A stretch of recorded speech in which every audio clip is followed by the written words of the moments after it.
Bonjour, nous allons voir ensemble le montage de la locre.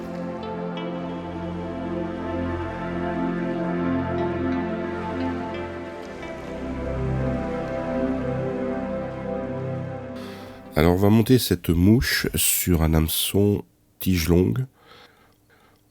Ce sera un Daiichi 1280 en numéro 14. Ou un autre hameçon d'une autre marque, c'est pas grave. Le principal c'est que ce soit une tige longue. Alors là j'utilise toujours du fil 12-0, de couleur je dirais un peu cinnamon, marron. Alors pour faire la queue, je vais prendre là, ici, vous voyez un superbe saddle de chez Whiting Farm Pardo, du grade Gold. C'est une qualité absolument exceptionnelle, si vous pouvez voir, c'est des grandes fibres qui sont bien rigides, épaisses, enfin c'est vraiment un très très beau produit. Alors, je vais écarter un petit peu les fibres, et puis vous voyez, je vais prendre un tout petit paquet de fibres que j'arrache, et ça va me servir à faire la queue de la mouche. Voilà, je les regroupe. Et maintenant, on va les attacher sur la hampe de l'hameçon.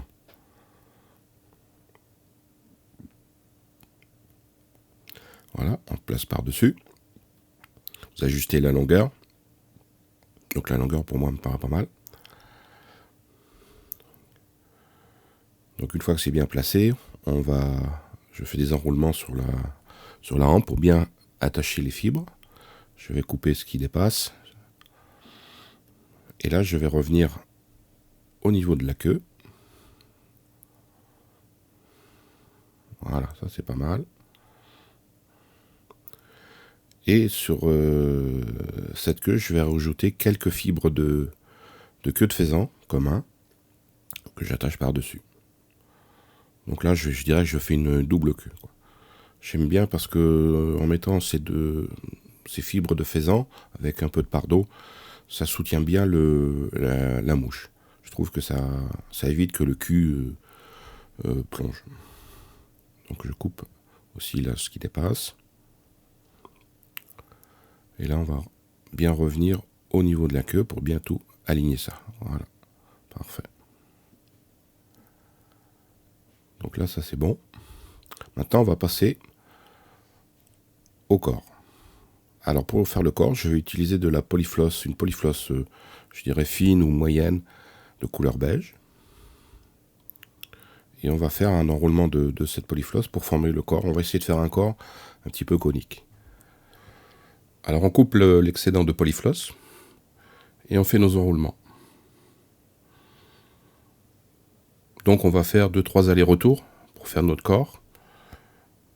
Et à chaque fois, on va dévriller le fil afin qu'il s'aplatisse et qu'on puisse bien l'enrouler. Donc là, on prend son temps. Hein. C'est une phase je dirais, de repos pour monter sa mouche. On essaye de faire au mieux. Donc bien sûr, sur cette mouche, hein, vous pouvez aussi faire un corps avec un R. Là c'est juste un exemple. Donc une fois qu'on a fini son corps, avec le fil de montage qui était en attente derrière, on va faire le cerclage avec le fil de montage. Donc on essaye de faire les espacements assez réguliers, si possible. Et là, une fois qu'on arrive ici, là, on va prendre le fil de montage et on bloque le fil de polyfloss. Alors il faut bien... c'est une étape, je dirais, il faut bien serrer parce que le fil polyfloss, c'est un fil multibrin et il a tendance un petit peu à partir un petit peu dans tous les sens. Alors, il y a mon fil de cerclage qui est un peu bougé, mais c'est pas grave. Alors pour faire le corps, moi j'utilise de la résine Solarez très fine, ultra fine. C'est comme du vernis. Donc on va en mettre un petit peu sur le corps. Alors comme c'est une résine très fluide, donc là c'est pas facile à bien doser, vous voyez. Là j'essaie d'en repartir un peu partout, mais j'ai de l'excès. Alors pour enlever l'excès de cette résine, je prends un morceau de polyfloss, et je passe comme ça. Sur le corps, vous voyez, j'enlève l'excédent. Terminé. Ça vous fait un travail très propre. Et une fois que vous avez enlevé l'excédent, vous mettez un petit coup d'UV pour solidifier tout ça. Important, il faut quand même laisser un certain temps pour bien durcir votre résine. Voilà, terminé. Donc vous avez un joli corps. de fait. Alors, pour faire je dirais le thorax, moi, je vais prendre un de mes dubbings. Là, ça, c'est une boîte de dubbing que j'ai fait moi-même.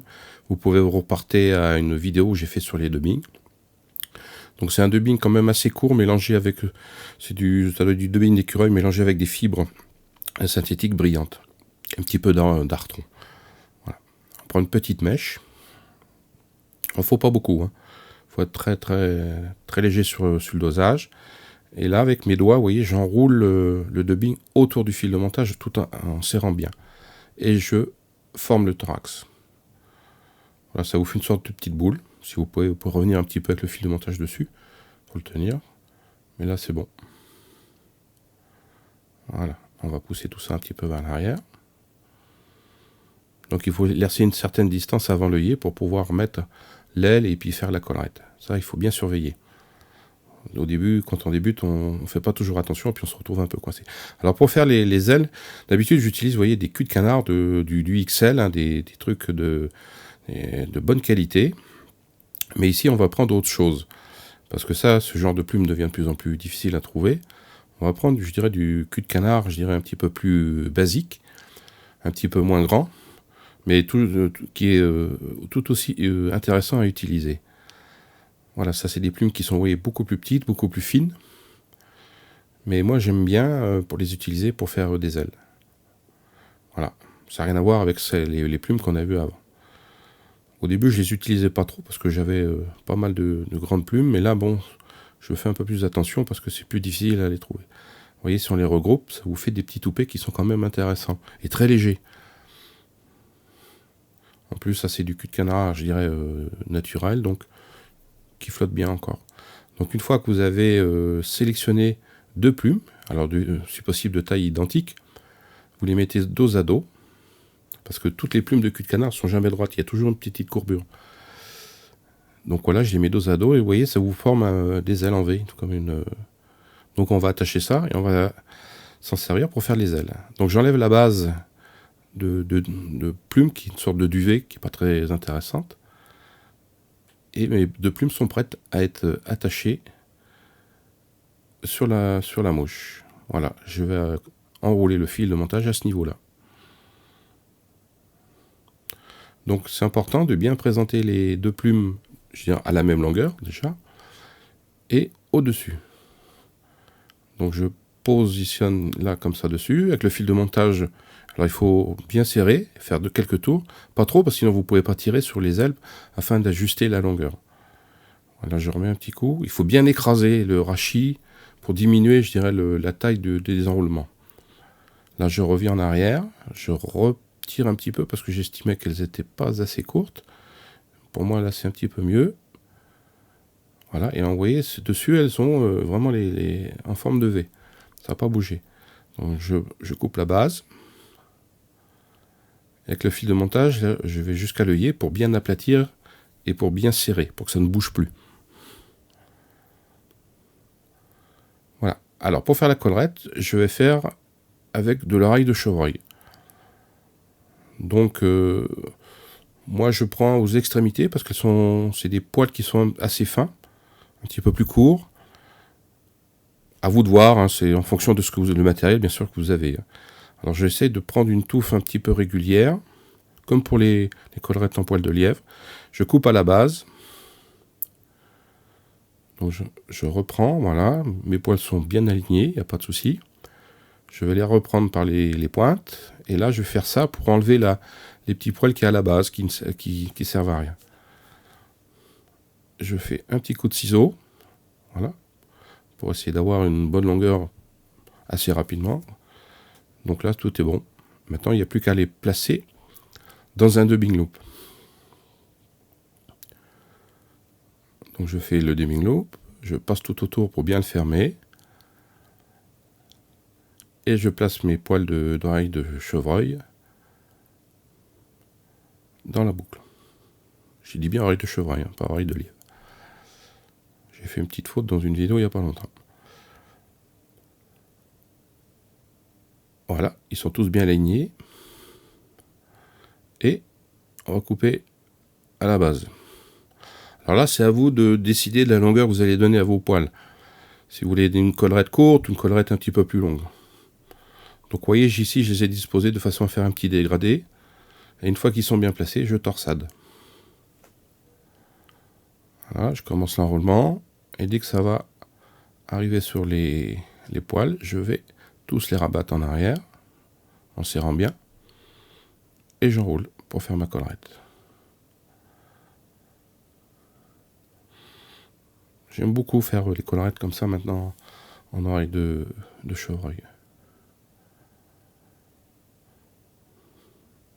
Donc vous verrez, je vous donnerai des exemples à la fin de la vidéo pour vous faire voir qu'on peut faire la collerette soit en cul de canard, soit en poil de lièvre, ou avec du côte de coq. Donc cette mouche, vous pouvez lui donner plusieurs variantes. Bien sûr, vous pouvez faire varier les couleurs en olive, en jaune, en blanc. Il y a plein de solutions. Et là, je tire tout vers l'arrière et je fais ma tête. Voilà, très bien. Donc je finis ma mouche par des demi-clés. Là, j'en ai fait qu'une, mais ça suffira. Donc tout est bien en place. On va couper le fil de montage et il ne restera plus qu'à mettre une petite goutte de cyanolite pour fixer tout ça.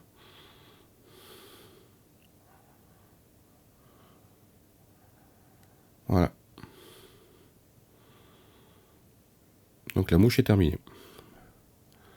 Alors on peut la laisser comme ça, c'est-à-dire avec les poils dessous. Mais moi ce que j'aime bien, c'est on va faire un petit peu de taillage et je vais enlever un petit peu tout ce qu'il y a dessous. Donc elle va se poser bien à plat sur l'eau.